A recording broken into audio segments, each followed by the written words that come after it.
We're live now. How are you guys and girls? Super excited. We have Katie on the camera here. But now we've got our Liam Zolo and our lovely guest, Will. I'm sorry, mate.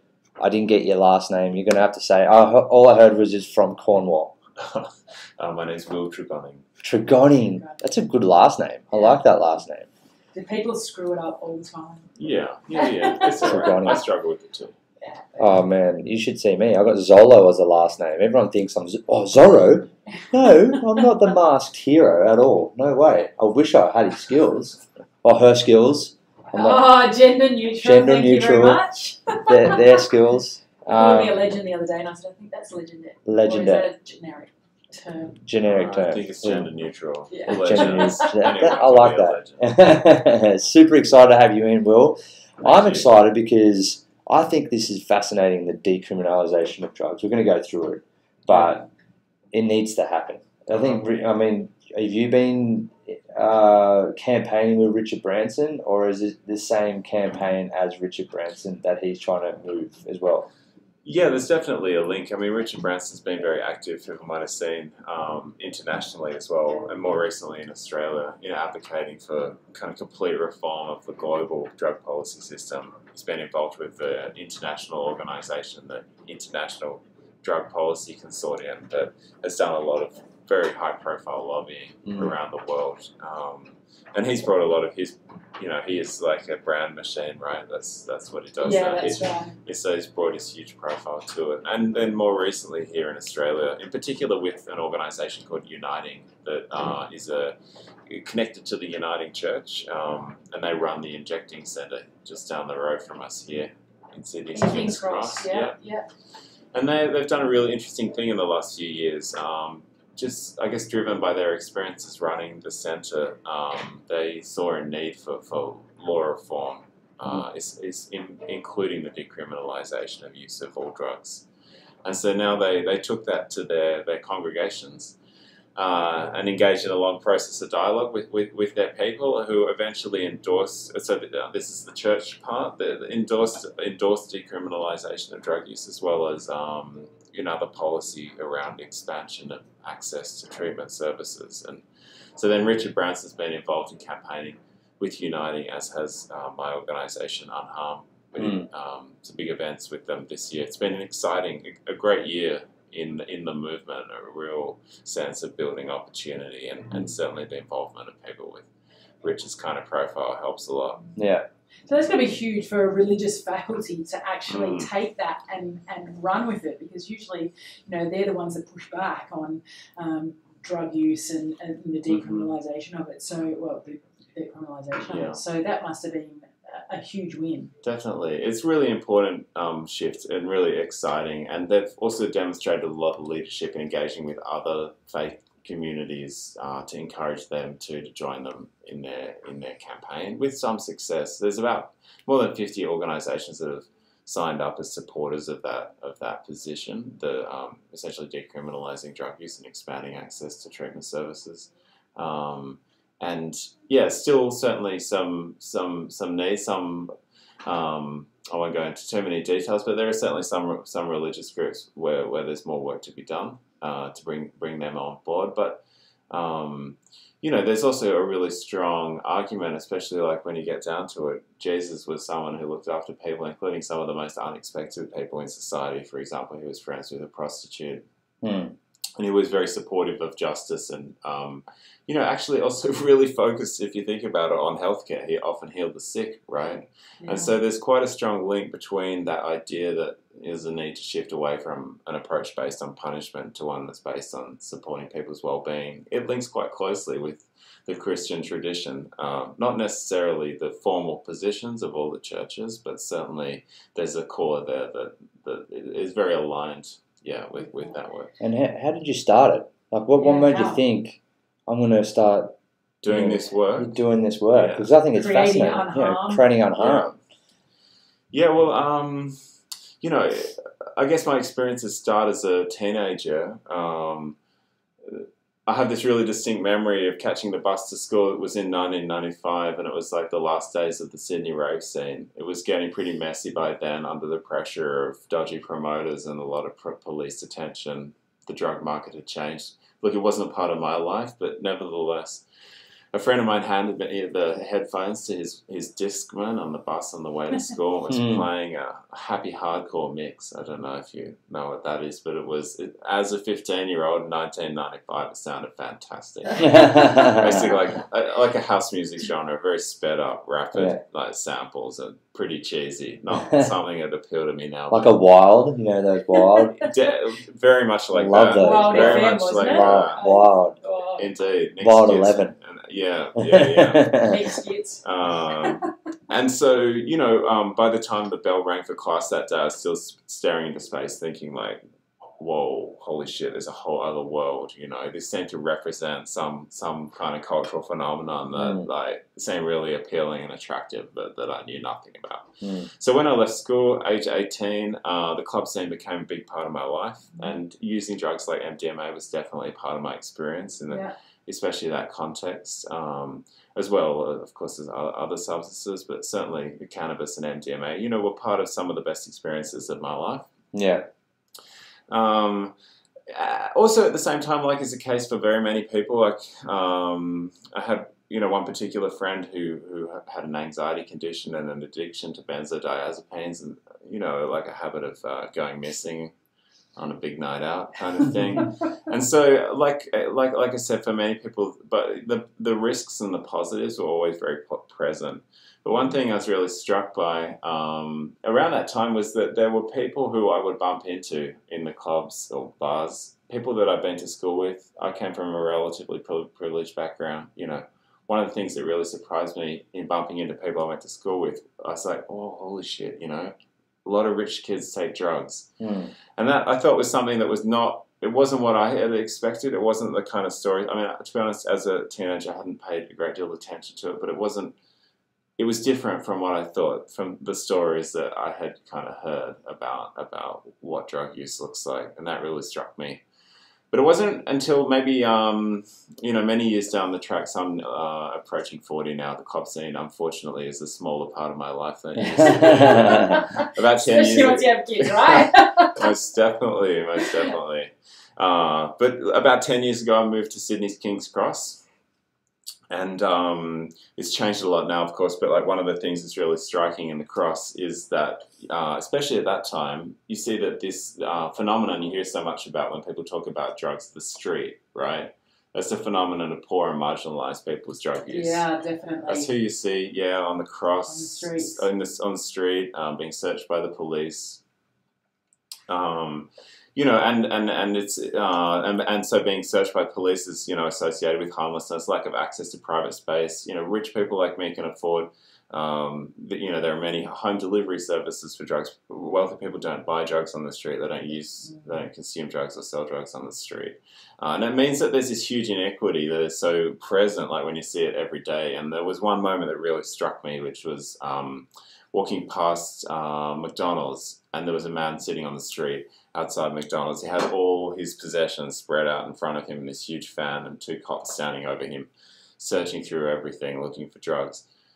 I just thought, streaming past this guy, there were hundreds and hundreds of suited people on their way to King's Cross Station.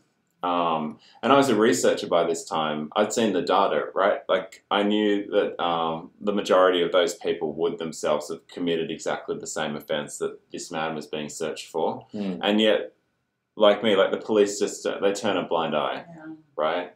And so that really stayed with me, that experience of seeing that, and then the data later, that the use of drugs is very common among more wealthy people, but that the effects of criminalisation are overwhelmingly experienced by people who are already on the margins. That's a really good point. And have you noticed through your data, is there a difference in drug use in terms of what that socioeconomic divide uses? Is it, that people with more money do tend to go towards cocaine, and then those with, less socioeconomic kind of turn towards the heroin and ice, or is it pretty across the board? You know what? I can't.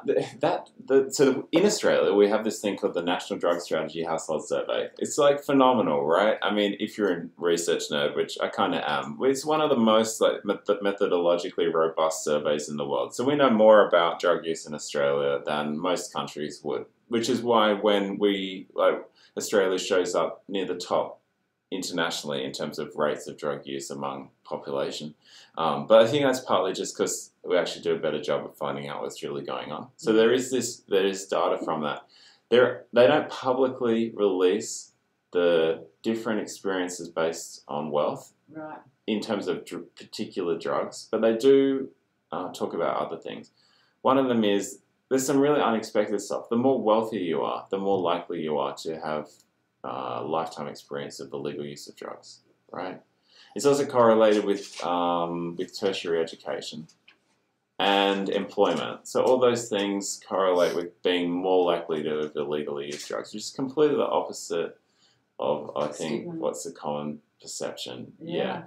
But I think it's also safe to assume that there are those socioeconomic differences. Methamphetamine exists in part because cocaine is a really expensive stimulant that it's quite likely that people who want to use stimulants, if cocaine was a lot cheaper, they would use that too. But yeah, it is unique in Australia, to people who are relatively wealthy because it's so expensive. Which is such an odd thing internationally because in South America, for example, it's quite disdained among people who are relatively wealthy. It's seen as a lower class thing. It's funny how these things can differ country to country. In Brazil, I think I spent 6 months in Brazil. It was something like $50 a gram versus $400 here. So you can see what the appeal is to import it, obviously, as well. But how did you know that, Katie? Well, it's sheer economics, isn't it? And of course, the more successful police are at trying to interrupt the supply, the more the price rises, and so then the more prepared people are to take the risk of importation, and the whole sorry thing goes on. So, what about media? How do media play a part in this and moving forward to decriminalise drugs? How are they going to jump on board as well? Because it seems like what we see in the media isn't necessarily what is portrayed by the people who are using the drugs as well. Like my missus is a paramedic, and I asked her straight away, I go, we moved to Grafton, which is a high ice area, people using ice. I was very concerned about her going into those areas with low socioeconomic places, and you see a lot of people in the media showing people on ice and not being able to lose control, not being able to have this mentality of having a lot of superhuman strength. I remember seeing that on the media. I asked her, what about ice? Aren't you concerned? Do you want to be a bodyguard for the first couple of shifts? And she's like, ice is not the issue. I'm like, what do you mean? I've seen on the media that it's consistently the worst one. People say, and she said, the only time where ice addicts actually lash out is when they're not used to that drug, they've taken too much, or if they use it quite frequently when you interrupt their high, when they've spent that money on that high. So they're the ones that, it's not just so much the drug that's taken over, maybe in some circumstances, but it's actually a different circumstance, what the media are portraying. Like the drugs, I'm not saying the drug's good to use, but they're saying as soon as you have ice, you're going to have this lost control, where she doesn't see it that way. And she says ice addicts to deal with are not that bad. It's actually the drunken ones and the alcoholics, the ones that are the harder ones to deal with. So it's funny how she says that, I think. What do you think of it? Yeah, I mean, in terms of the effects of drugs, is so different for different people. There are people who use methamphetamine in ways that are really problematic for themselves and people around them. There are other people who use methamphetamine very occasionally in ways that they would regard as entirely positive.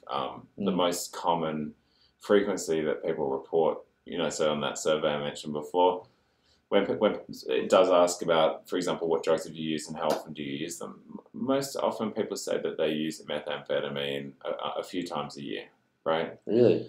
And which itself is counter to, I think, the expectation that is created by a lot of the media reporting, where there's this idea that one hit and you're addicted. Right? Yeah, that's as if like everyone who used methamphetamine was going to become addicted. I've used methamphetamine just once.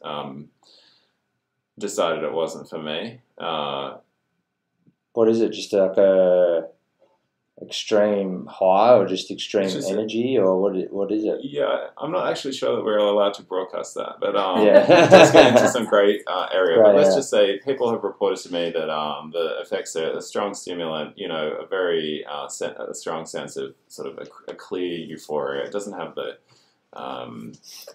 kind of emotive aspect of MDMA, that kind of empathetic thing. But I mean, people enjoy it often in party contexts, often in relation to sex as well. But I mean, having said that, there are definitely experiences. It is one of those substances that like most drugs, does have potential for abuse, alcohol, like many things. So what is it? Is it the person or is it the drug though? Because if I've got an addictive personality, then it doesn't matter what you're going to be addicted to. You're going to be addicted to something, aren't you? Is that correct? Or to an extent. So there's a really good kind of framework, I guess, for thinking about this. This guy came up with many years ago that the outcomes of drug experience. Substance, set, and setting. You have to think about the three things. They all have an impact. What have you taken? What are the characteristics of the person? And what's the setting in which the use takes place? And all those things, I think that's a really important part. And I mean, how long have we been experimenting with drugs as a human race? From South America to, Indian tribes to whatever it is. And people will usually, when they do experiment, find what they can and cannot take, or what makes them feel good, or is it, what environment. If they're not in a good environment, then it becomes like an escapism as well. Yeah, I mean, it can be many things. Drugs are just substances, right? They all have potentialities, I guess, and they can be used in many different ways. And you're right, humans have been using drugs for millennia. It's just, it is a normal part of human culture, and it will always remain a part of human culture. And it is used in very diverse ways. People have, bring different expectations or cultural practices. People have used psychedelics, for example, in order to imagine better alternative realities, in order to design social media platforms that become tools of social manipulation. They've been used by Scandinavian Vikings to get inspiration to row across oceans and slaughter and pillage. They've been used in South American religions in association with sacrifice rituals, incredibly wide range of things that they are tools, I guess, and so can be used in many different ways for good and bad. So tell us about the pill testing, because this is something that I'm really interested in, because now I've got a 4-year-old daughter. I do know that one day she may well experiment with drugs. I'm not going to stick my head in the sand, but the pill testing aspect, I feel is awesome. Like it kind of. Yeah.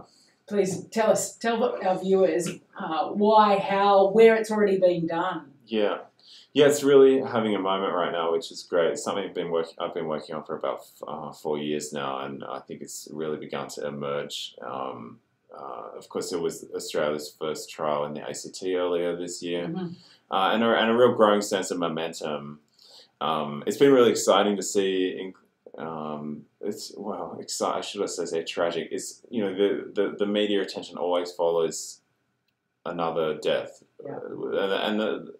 it's almost overwhelming, like how many there have been now. I mean, people die, of course, in many other contexts that don't get as much attention and are just as bad, kind of thing. But like when it is so clear that when so much attention is on a situation where people continue to die and yet nothing changes, it's tragic and incredibly frustrating. But at the same time, you might have noticed in the last couple of months, like the dynamics have changed. I feel like there's a lot more pressure on MPs now to back it. We've seen a slight shift in language from the Premier here in New South Wales. I think with the Victorian election, there's a better chance now. Labor, of course, won quite emphatically, and I think there's probably room for another kind of progressive drug policy. You know, it's a new term, new opportunity. And also, just in terms of like celebrity, Ginsberg, of course, did quite a high-profile statement on TV about it and followed up with some pretty great social media support for pill testing.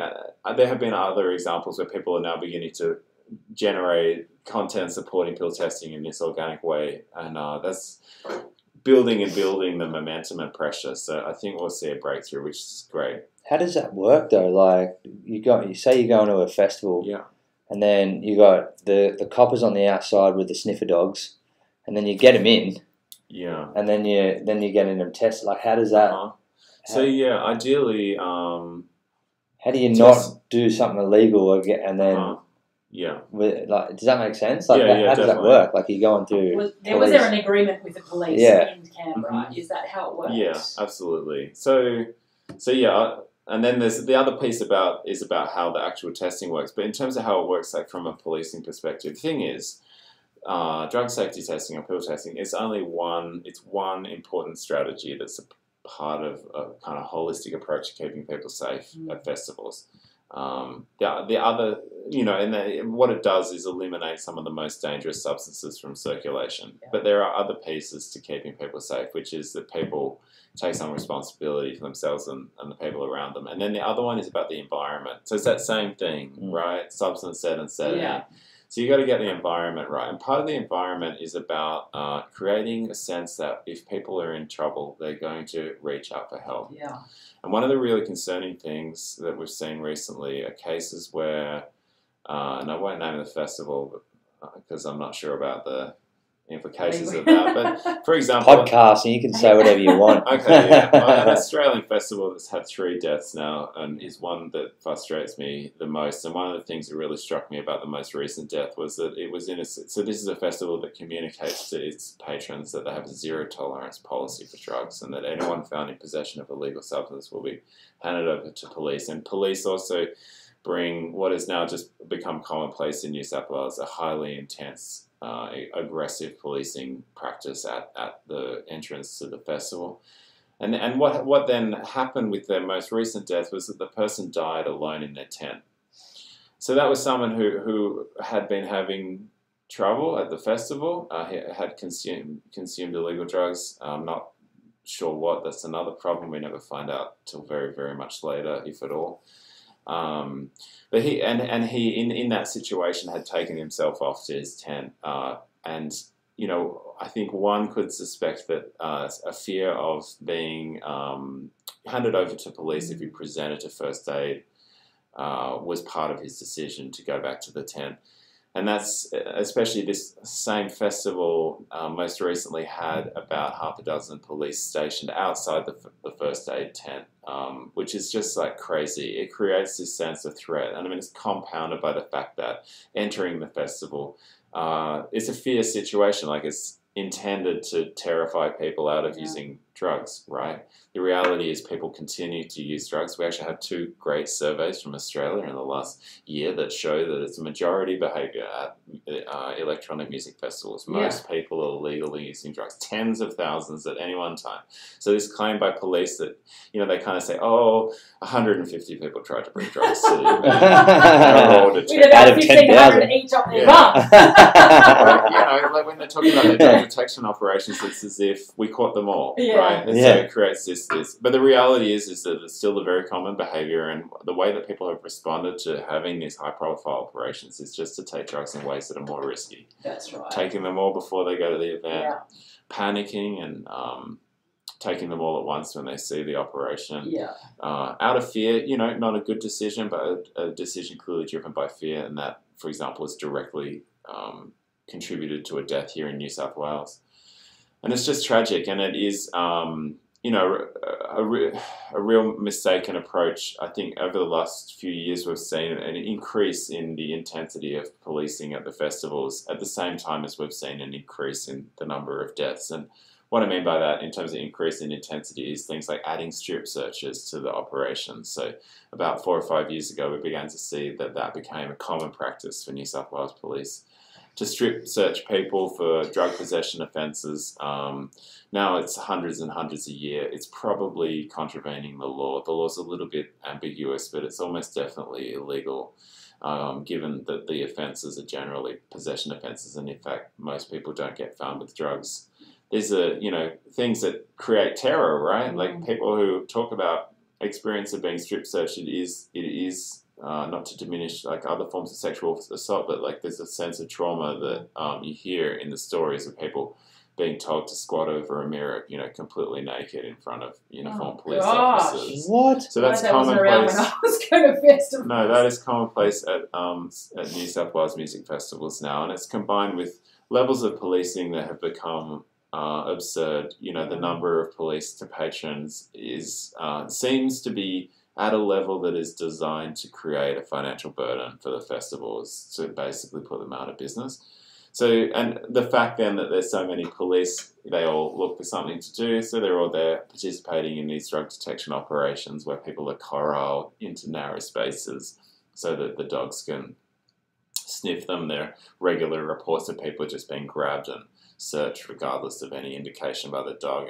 You know, so this is an environment that communicates to people that they need to basically, you know, it's a danger risk environment, right? Whereas what we should be creating at the entrance of these festivals are environments that promote safety, that are about making it clear to people that you know, there's an expectation that they take some responsibility, but also that there's that you're there engaging with them and making sure that people understand, for example, that they can approach the first aid tent if they're in trouble without fear of legal consequences. You know, things that say come to us, not go away.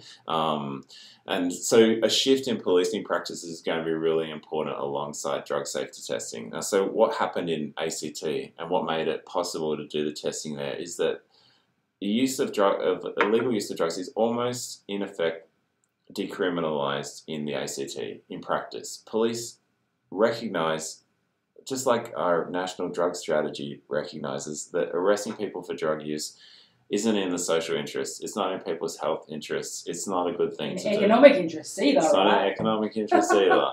It's not a good use of policing time. Yeah. We have Jails. an epidemic of domestic violence, and that gets far too little attention. This is not, possession offences are not a thing that police should waste resources on prosecuting. ACT police have shown a lot of leadership in recognising that, like other police forces around Australia. I mean, and like our national drug strategy, oddly enough, you know, even while we arrest 135,000 people just for drug use alone in Australia every year, the national drug strategy literally says that's not a thing that we should be doing. And it's said that for a long, long time, but the practice just hasn't yet changed. But so in ACT, they don't really arrest people. They're not doing those high-profile operations at the gate. So it was easier to establish a pill testing service there because, you know, you're not... if you have a high-profile, intensive, aggressive operation at the gate and then this service, it's like incongruous to have a service inside. People are going to get, let's say, mixed messages about whether safety or fear, risk is being emphasized, you know? It doesn't really go together. And so, yeah, ideally we would see both testing services and also a commitment by police to focus, if they are, you know, to focus attentions on preventing supply within the venues, not to seek to identify, strip search or that thing, people who are just committing possession offences. And that then creates an environment at the festival where members of the public who might wish to access a testing service can do it, you know, without fear of being arrested. Do you know how many drugs you tested in the ACT? There are about 80 samples that they tested on that day, and it's, you know, it's related to the number. It was just a trial, right? And so there were limits on the extent to which it was able to be publicised. The volume would probably have been higher if, you know, and will be higher, I'm sure, at future ones. But nevertheless, like, it was still a great number of samples that identified two really concerning substances, in particular N-ethylpentylone, which is sometimes missold as MDMA and has very different effects. It can be 2 to 4 days of an amphetamine-like rush, which can result in, by the time you've not slept that long, symptoms like that can border on psychosis. Very unpleasant, very confusing for people who thought they were going to have 6 hours of loved-up fun, and 2 days later they're thinking they're going crazy. So there were two examples of that were identified, and that's the kind of thing that's in circulation right now that really makes it more important than ever that we have these kinds of tests. And that user then has the opportunity, or you can take this, or do they sort of say, this could be the effects, and do you take body weight or drug usage in past into it? Yeah, all those things. So the way it works is that members of the public will bring a sample to the service, a substance that they want to, know what's in it. They, the sample is then analysed by chemists using laboratory equipment, usually spectrometers. You can use multiple different methods, but essentially this is like high quality analysis done by trained chemists. And then the results of that are used in a context of a consultation, typically with a health professional and the person, where that person where the health professional explains to the person who's come to the service what the results of the test are, and on the basis of that provides them with advice about the risks and how to manage the risks of consuming that substance. Now, very often, like a person who's purchased MDMA, and then you say, well, actually it's N-ethylpentylone, and this is what the likely effects are. People are horrified, right? Yeah, that's right. Oh, man, I'll just be like throwing that shit away. and so that's the thing. That's a really important part of the service, is a safe place to dispose of substances, and that's like very commonly used. In the UK, we're seeing figures of about a quarter of people disposing at the service itself, and so this helps get the most dangerous substances out of circulation. There are also examples where people will bring one sample, at a multi-day festival. They might have a stash back at the campsite, bring one sample, be horrified to find that what they thought, for example, was MDMA, something totally different, and then go back to the campsite, get all the stash and come and dump it. So those kinds of things are in everyone's interest, right? The person doesn't want to have a 4-day horrible experience. Health services don't want to be dealing with people with very confusing psychotic type symptoms. Police, don't want to be arresting these people. It just creates problems for everyone. So it's in everyone's interest that these services exist. Does it increase the quality of drugs on the street anyway? Because if people are buying crap and they have the opportunity to have it tested, that person may not go back to that person to buy it. So therefore it may overall improve the quality of the drugs on the street, because there's no way that we can ever eradicate them. Yeah, it is. It's like a form of quality control, I guess. Ideally we would have quality control that happens at the point of manufacture, but we can't have that right now under the current legal system. But it does. Well, it has been shown that in, for example, the Netherlands, where there's been drug safety testing now for about 25 years, that over time, like over long periods of time, you can see that the things that people bring to the service increasingly are what they were told it was, right? So in Australia, we know that like things sold as MDMA are very often not MDMA. They might be something quite similar, like MDA, which has roughly similar effects. There might be something kind of similar, like methamphetamine. A lot of what would be sold as MDMA would probably, is definitely methamphetamine these days. Or it might be something else, like an N-Bome, right, which is a novel psychoactive that has psychedelic effects. So totally different, very disconcerting for people who've purchased MDMA.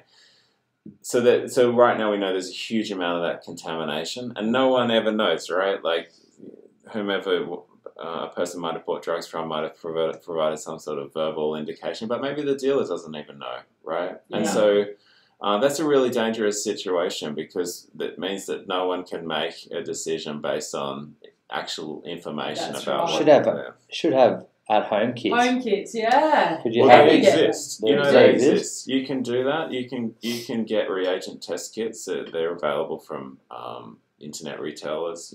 People can find them on the Yeah. internet. They're better than they're a good thing to do. Like they're better than nothing.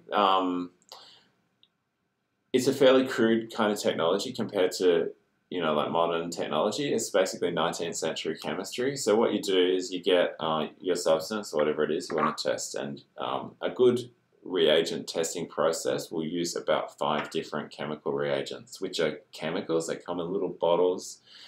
You put a little scraping, like a tiny scraping of the substance on a white plate, and then you combine it with the reagent from the bottle, from like a dropper.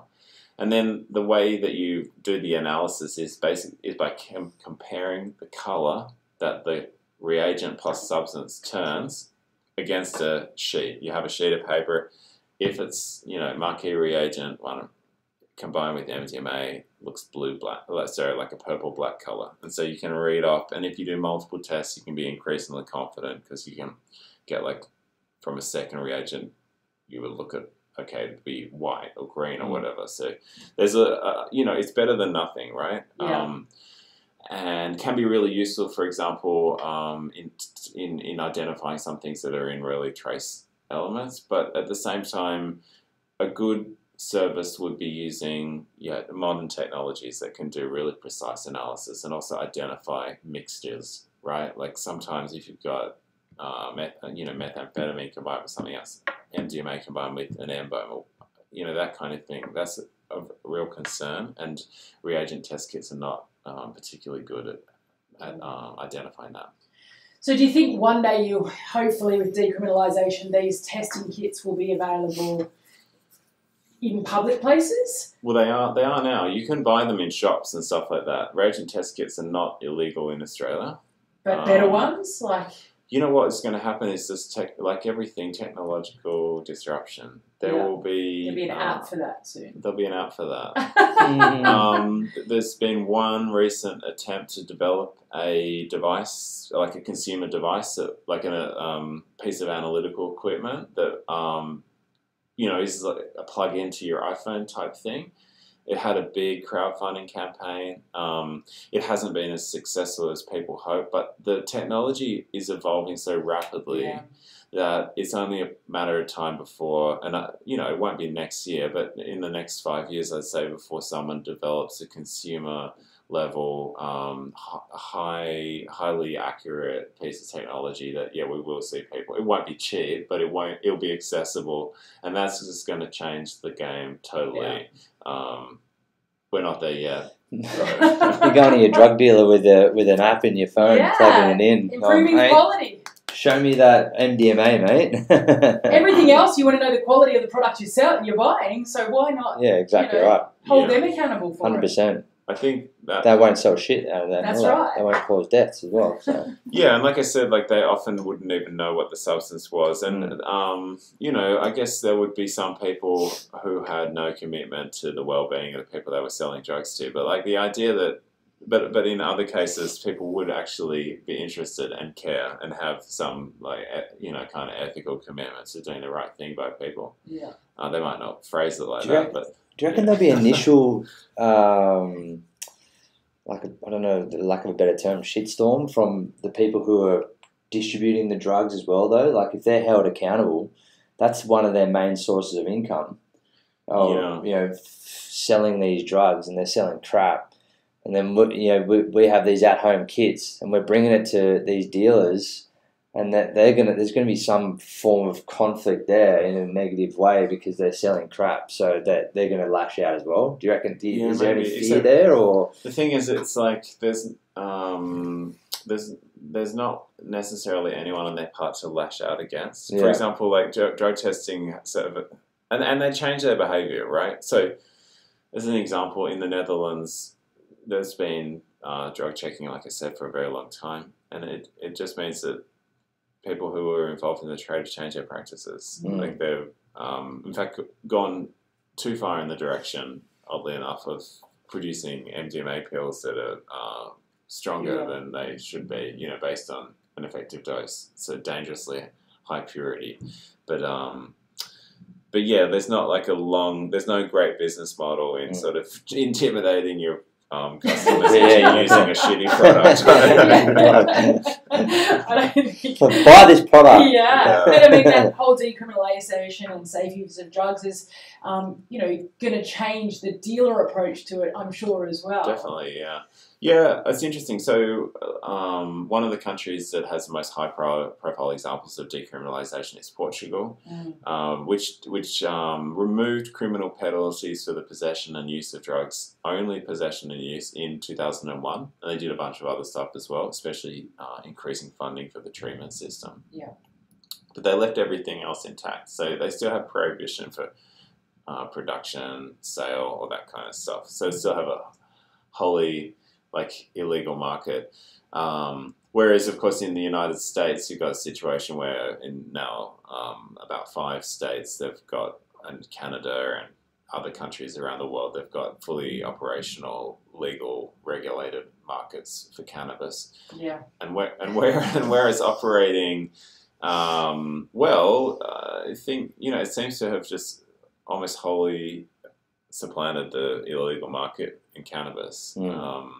And I think that will continue to happen. I mean, almost to the point where there's an equity issue around.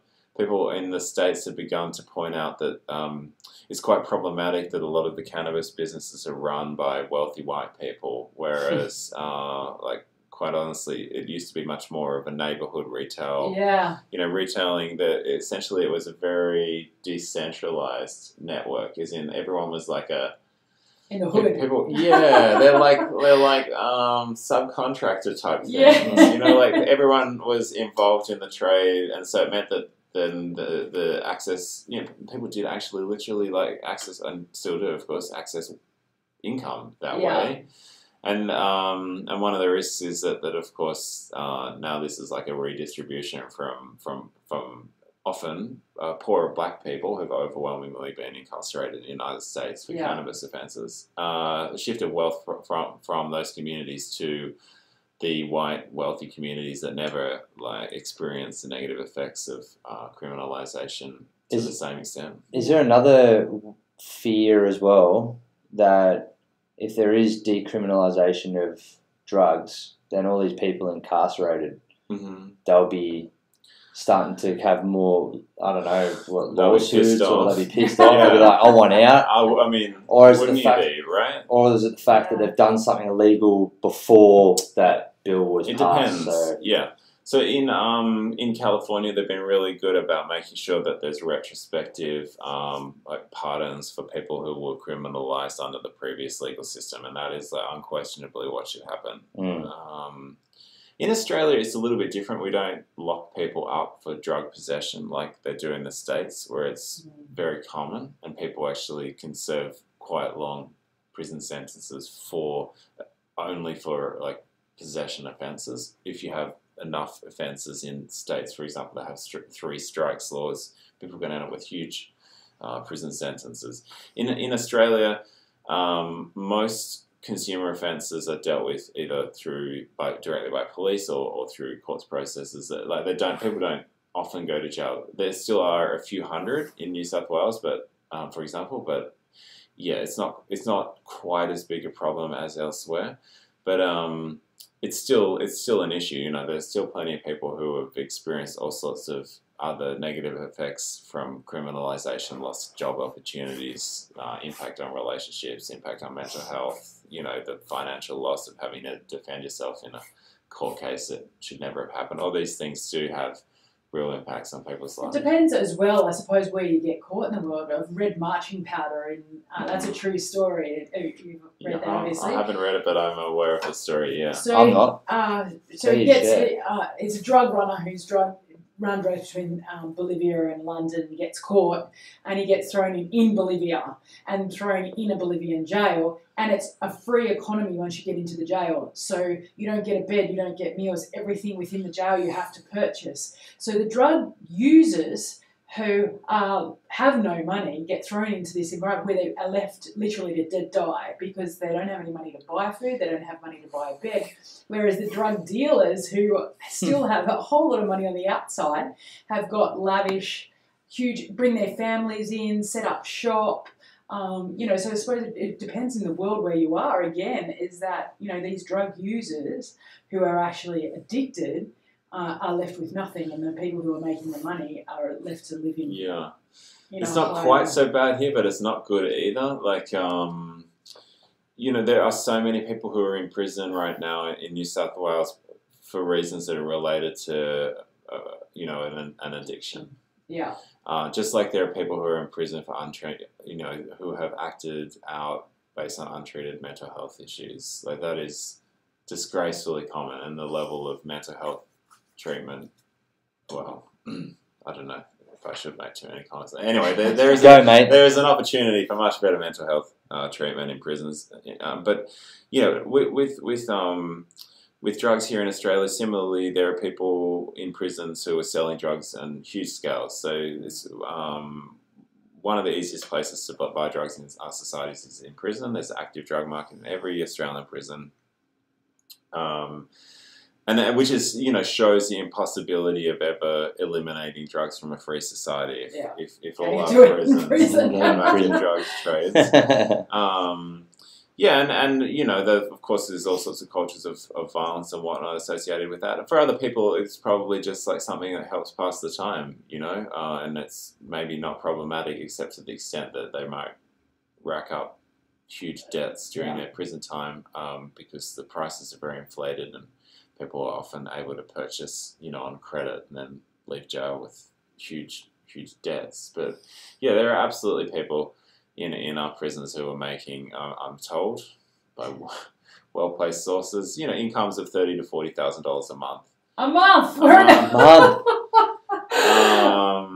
Gosh. Yeah. Would that change if there was decriminalisation? I think that there will never be legal access to recreational drugs in jails.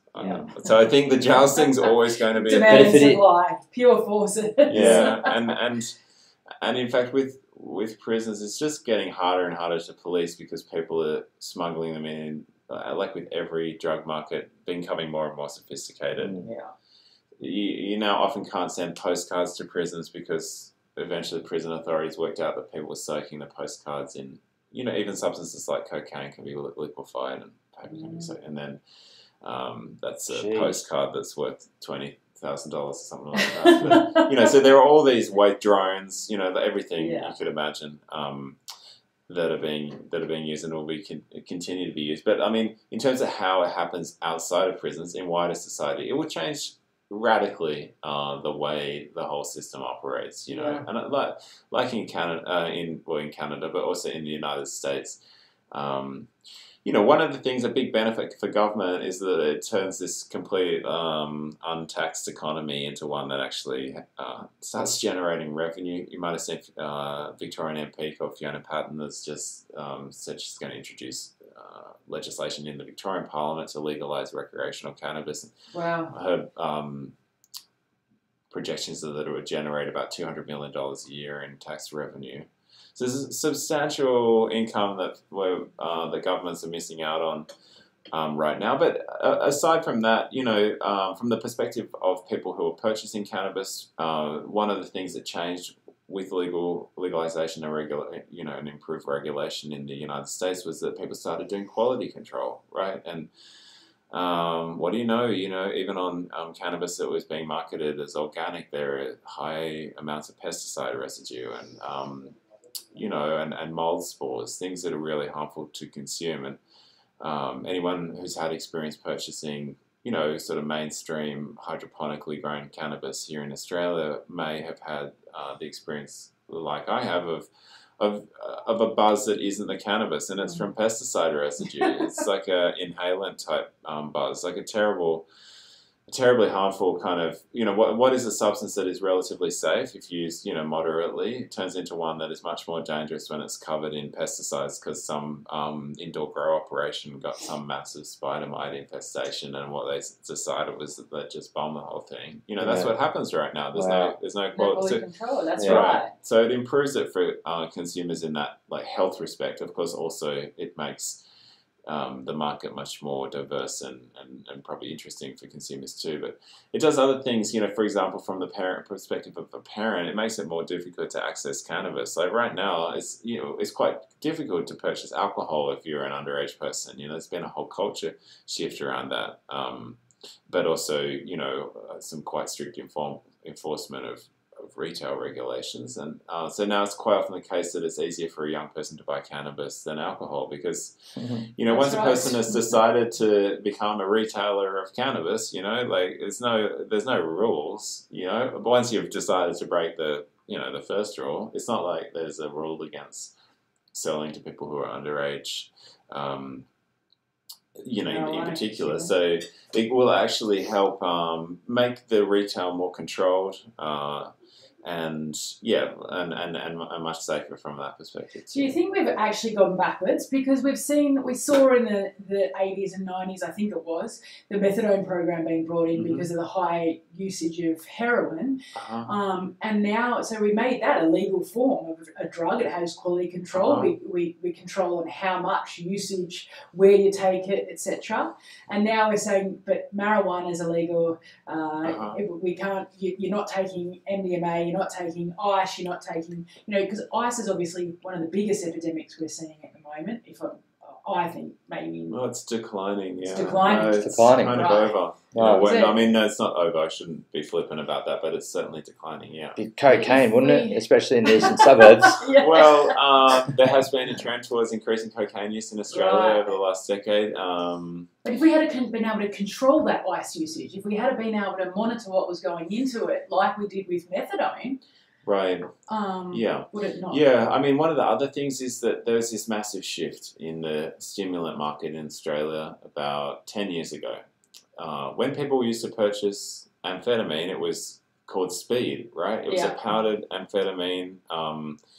Methamphetamine is a purer form of speed. Yeah. And the whole market shifted from speed to methamphetamine. Like it's actually difficult now, I'm told, to purchase speed, i.e. the less potent form, because once manufacturers can, what changed it was, I guess, distribution of knowledge about how to effectively synthesize methamphetamine, so that once people could do that all over the place, and it is highly distributed, it happens all over Australia, very different scales, happens internationally, it's manufactured in many different ways.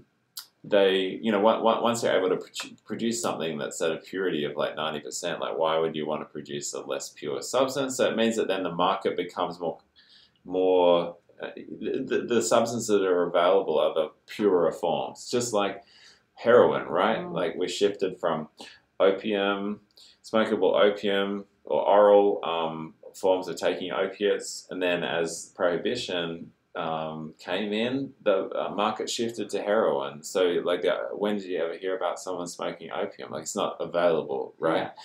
And there's a bit of a theory that happens in drug policy circles that that's an effect of prohibition. This is like one of my little pet projects that that it's because of prohibition that intensification comes about, because people want to evade detection by having small, things you can pack into a smaller, more bang for the size of thing you're trying to smuggle. And I think there's definitely truth to that. But like when you look around at all aspects, all kinds of consumer goods, it's incredible intensification over the past. Sugar is much more concentrated and accessible than it used to be. Caffeine, like those caffeine drinks, right? Yeah. Like all these things. TVs, amazing, huge now. So this is just a normal part of consumer capitalism. Yeah. Bigger, better, more pure, whatever. But the thing that's unique about the drug market is that because it's not regulated, there's no way for people. You can still sell a small TV. You can still sell a low sugar. It's the whole thing right now, right? But there's much more differentiation in the market because there are ways for people who are selling less pure substances to operate, whether it be TVs or sugar or.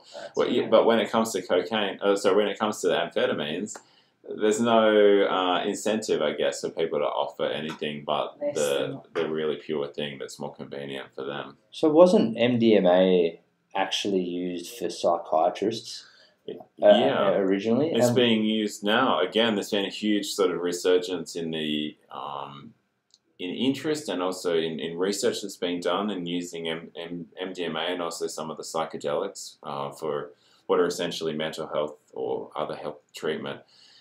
So they have some good studies on people coming back from war, and they're given, I don't know how much dosage, like maybe, is it a micro dose? No, it's a effective dose. It's as in they would have the experiential effect of MDMA in terms of increased sense of empathy, increased openness, all those, and that's exactly why it's used. It's a tool, right, that supports the therapeutic process. It's about much more than the drug itself, but where the substance is a really important tool in helping people to think or act differently in a therapeutic setting. Yeah. So why that one, if it has good effects, why is it such a bad stigma?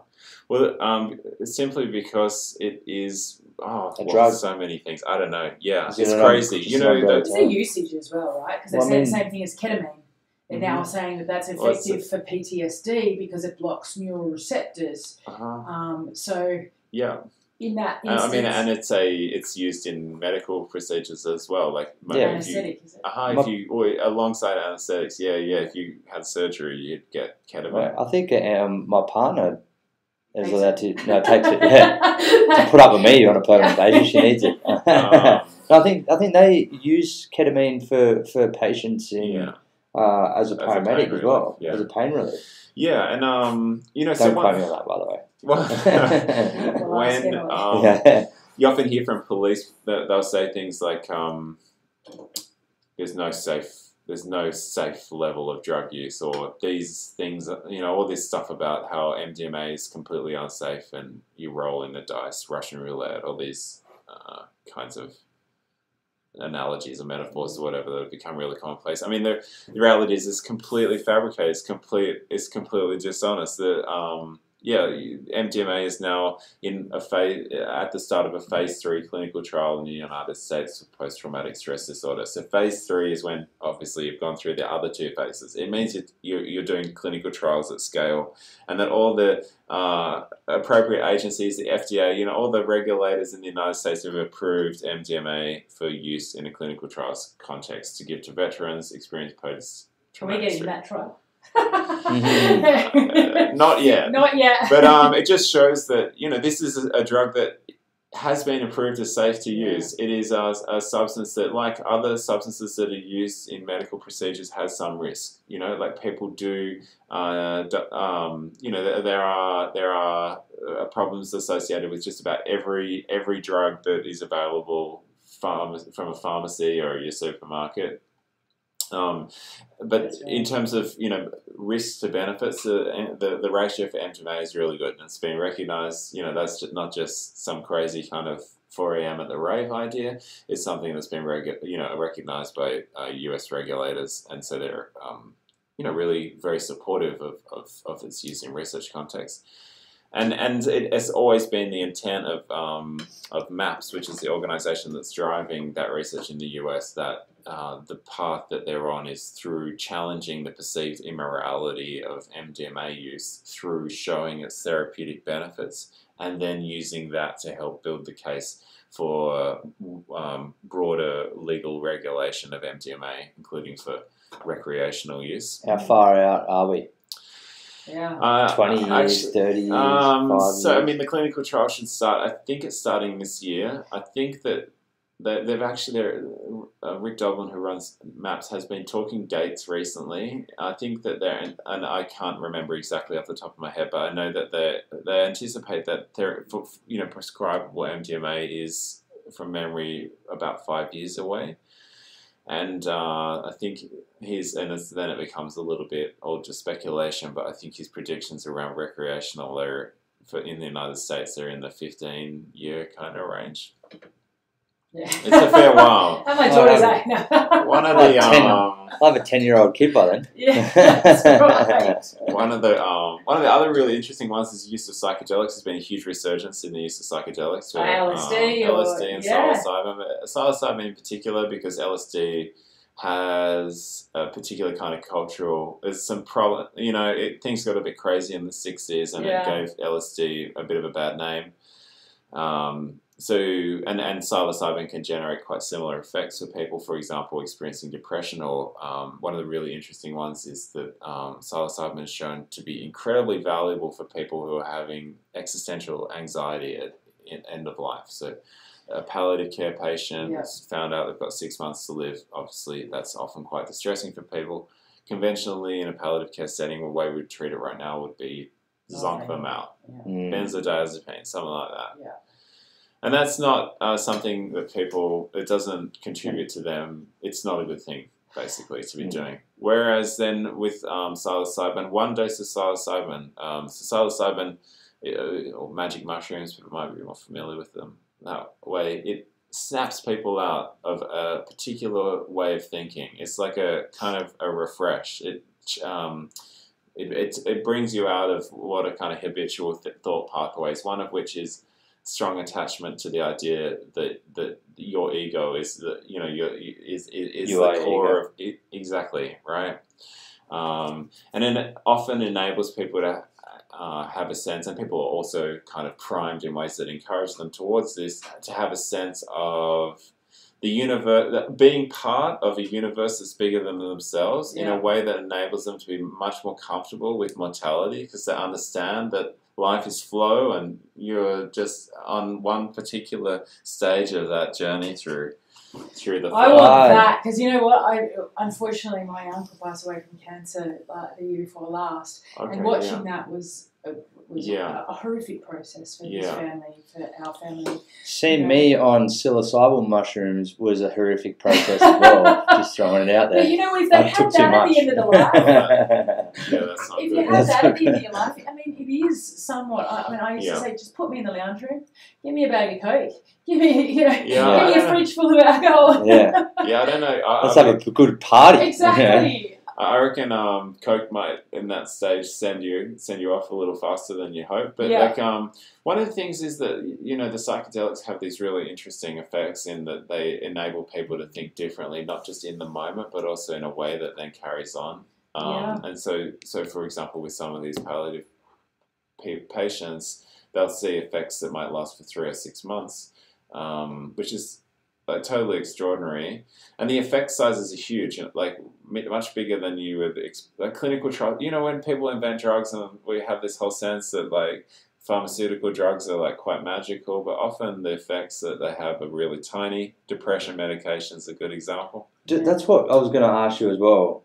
How much does this could go down a different rabbit hole here. Okay, yeah. But big pharma. No, it's a very relevant question. But right now. They have a stake in these substances. And the fact that they don't have a stake in these substances, hence they might have some pull, would you say, some power in the situation, because they align with governments a lot more than...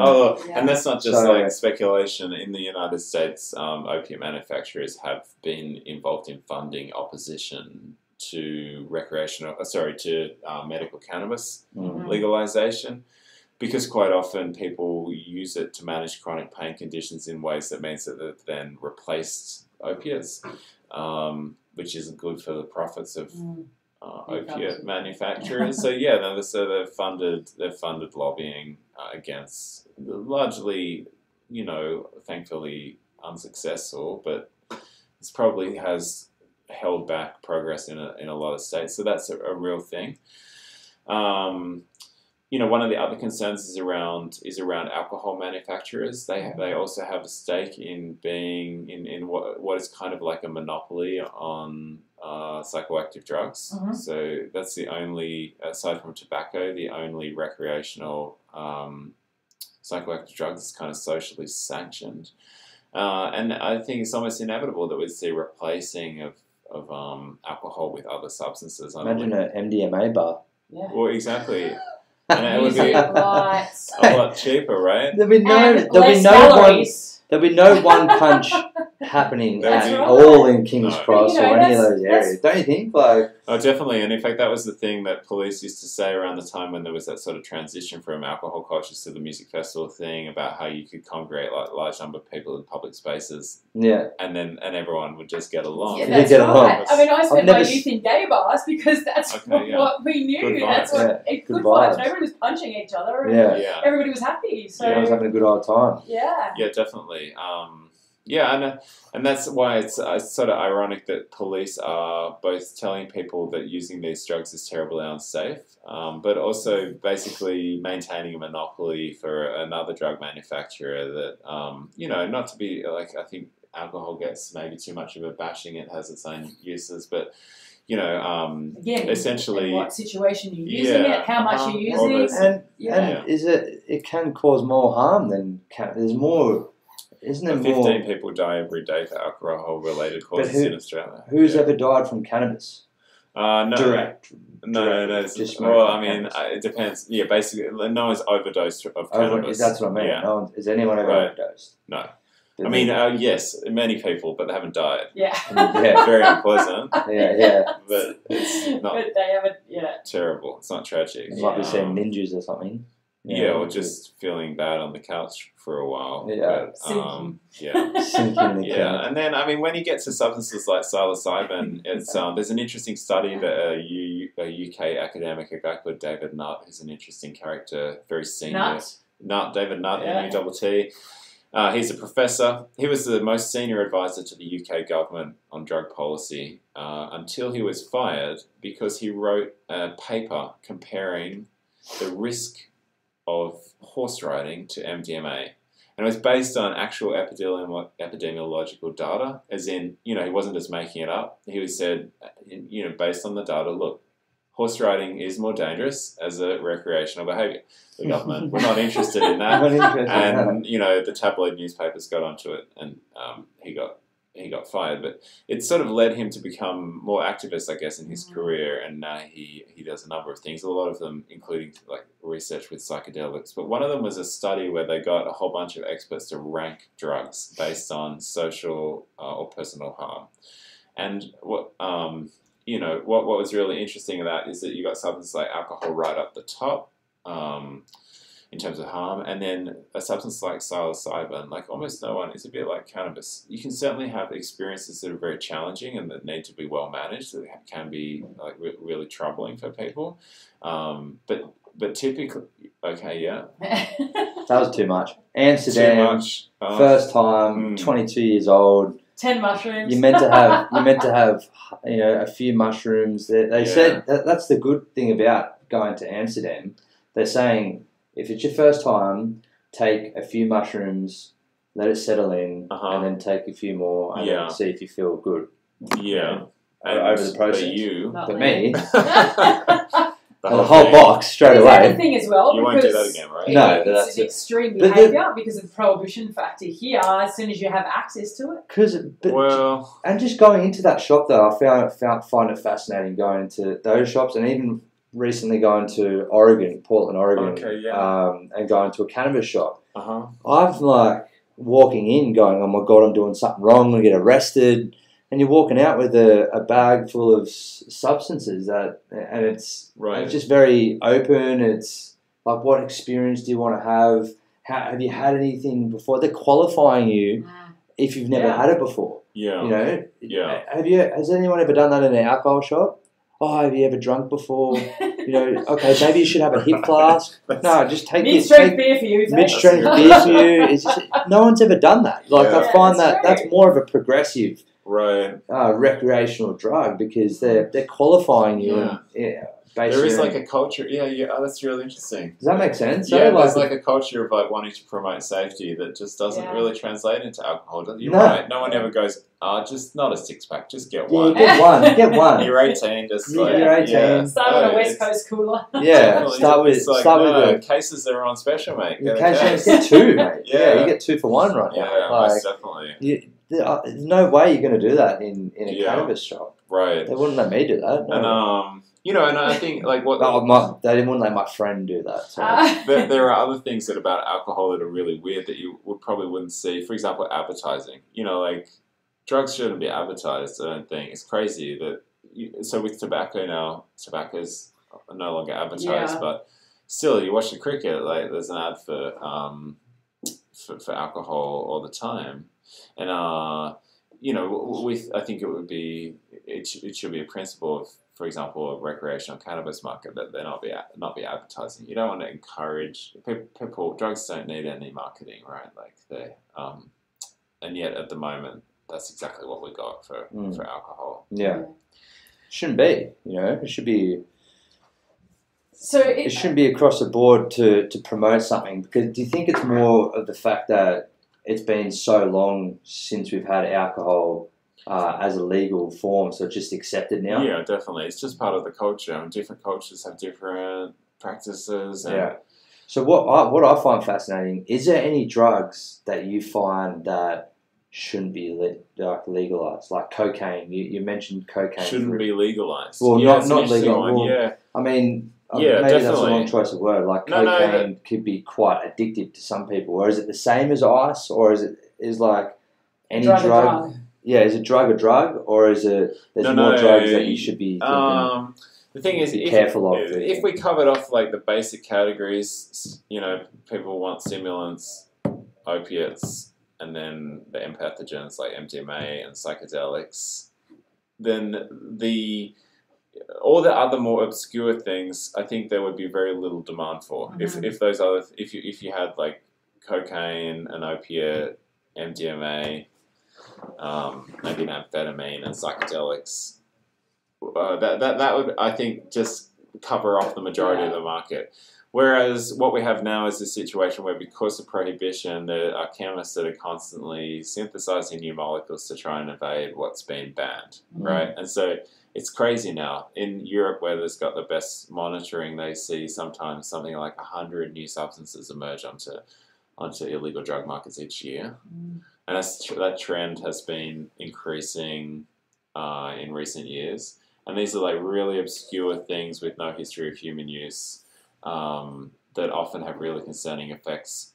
A really good example is the synthetic analogs of cannabinoids. So they're basically like things that are meant to have effects like cannabis, but are actually just like synthesized from completely different like molecules, synthesized in factories. And some of them, for example, have addictive potentials that cannabis doesn't have. People can actually die from overdose. All these kinds of things where that substance wouldn't even exist were it not for prohibition. And if we had legal, regulated markets of cannabis, no one's going to go, oh no, I'm going to have like the shittier high that also might kill me. Exactly so right. There will be certainly substances that like will just probably not even. They will just fade away, right? Is cocaine an example of fading away, or is that something that I think that's probably a substance that there's just going to be a fairly ongoing demand for, and it would probably remain. But perhaps what would happen is that you'd have more differentiation on the milder end of the scale. So, for example, that coca tea was more widely accessible, which is like actually like just tea made from the leaves of the coca plant. So other, I think we'd see, in fact, while some of those substances would remain accessible, you'd have more, differentiation at the kind of lower end. Wonder if Coca-Cola still has coca in it. It doesn't. It did. It did. Well, that's what it started with. Especially in Australia. It did, yeah. And and cocaine's still used in some medical procedures as well, especially dentistry. It has very good numbing properties. So no, I think cocaine is probably here to stay. But I tell you what, that would be the one substance that I'd very much like to see that legally regulated, because it's the bloodiest substance probably in the world, in terms of the most unethical industries and the most death related to cannabis, the most death related to, making money, the cocaine traders. It's got to be one of the worst, fighting it out with the arms trade, and international human trafficking. Yeah. But the scale of death is it's not unique to cocaine, but it's mostly driven by cocaine. The number of deaths in Mexico and other places in South America is just staggering. I'm watching Narcos at the moment. That's just Yeah. I don't know how much of it's true, but I think a lot of it's true, and they showed real footage of that, and just so many deaths are caused from that one drug. There's it's almost like you couldn't, because the violence became so kind of elaborate, and it was meant to intimidate, but in these like really creative, just like hideously creative ways. It's almost like fiction could never compete, and so basically. Effectively, it's true, and anyone consuming cocaine in Australia is participating in that market. It's not like we have our own special little like Australian supply network. Almost all the supplies from South America and is run by Mexican cartels. It used to be Sinaloa. I don't know who's in charge right now, but so everyone who consumes cocaine in Australia is directly participating in a market that's responsible for deaths of over 100,000 people in Mexico. Wow. In a year? Don't do it, kids. Yeah. No, so that's sort of dated from a time, so over about a decade. So what happened in Mexico was that in response to increasing violence, the president at the time decided to deploy the army within the country. So they started deploying the army around, which sort of worked for a bit and then really didn't work at all. It led to a lot of corruption and upscaling of violence, and some parts of the army defected. That's how we got the Zetas, which is a particular very successful narco gang. It's basically since that time of like increased enforcement and violence, there've been over 100. I think. Look, I've lost track. I think it's 160,000 deaths now. Wow. Terrible. Phenomenal. Yeah. So we've got to have a huge cultural shift to make this happen, right? I mean, I read a bit about Portugal, and to have that, it took 30 odd years for that cultural shift for decriminalisation of drugs to people. Oh, yeah, no, that happened pretty fast there. All right. Yeah, it's kind of strange. It was a strange one, and it won't happen like that, I think, here. But it was basically from a bureaucratic process. Both sides of government agreed that an expert committee, that they'd accept the recommendations of an expert committee before they knew what the recommendations were, and one of the recommendations was to remove criminal penalties for using illegal drugs, and then it happened reasonably rapidly. But yeah, there does have to be a cultural shift here. I don't think we're going to repeat the exact same pathway here in Australia, and it in particular requires much more activism around creating a sense that there's both the need for change, which I think is this year has been incredible in sort of highlighting that, raising the profile of that. But it needs to become a situation where it's more difficult for politicians to support the status quo than it is to change, and we're not quite there yet, but it's not far away. Yeah, wow. Okay, well, here's to us pushing for it as well. Like anything, because I'm 100% on the bandwagon of trying to decriminalise it and change that. Especially as a mum now, I know that a lot of the pushback is from parents saying, well, if you decriminalise it, it's going to open the pathways for my children to try it on a bigger level. Mm-hmm. So what do you say to that? Like, how can we try to change that deeply ingrained attitude of... Yeah, I mean, one of the things is to just make sure we meet people where they're at with their concerns, and that the way that we think about how to do reform takes into account the interests of families and communities, and the reality is that while there are a whole lot of fears that are associated with the way that drugs have been talked about in culture, and also people's lived experience of seeing people struggle with drug use, there are certainly challenges for people, and what it requires is that in discussing, messaging about reform, that it is emphasising those aspects, which are also fortunately completely true, of how it is supportive of that desire to keep your kids safer. For example, by making cannabis less accessible to people who are under 18, or by removing some of the most dangerous substances from circulation. All these kinds of things actually support people's capacity to look after themselves and their families, and that it's important that is foregrounded in the shift to reform. That it's not just like drugs, let's go for it or whatever. That it is considering a bit more of a mature approach. That it's considering how we can get it right to support the health and well-being of everyone in society. Is it simply a model of the Netherlands and looking at them and saying, oh, well, this is how they've done it? That seems to be the Netherlands, to an extent. There's like a lot to learn from other countries. Australia, like you said, Katie, before, Australia actually used to be a leader as well. Less so now, but there's a lot to learn from other countries. The Netherlands has a lot that's good, but like also their drug policy is kind of weird. Like the cannabis retail is legal, but production is still illegal. So That's weird, isn't it? Yeah. All the How do you get it to the shop? Yeah. They're transferring it to the shop is illegal? yeah, everything until it crosses the threshold of the shop is a criminal offence. You just have a policeman standing outside the shop and not they letting just it come in. don't, or they don't, or sometimes they do. Yeah, so it's a weird situation. So, but for example, there are other models. There's, of course, the example of Canada legalizing and regulating cannabis. There's multiple different models from the United States because they're all slightly different.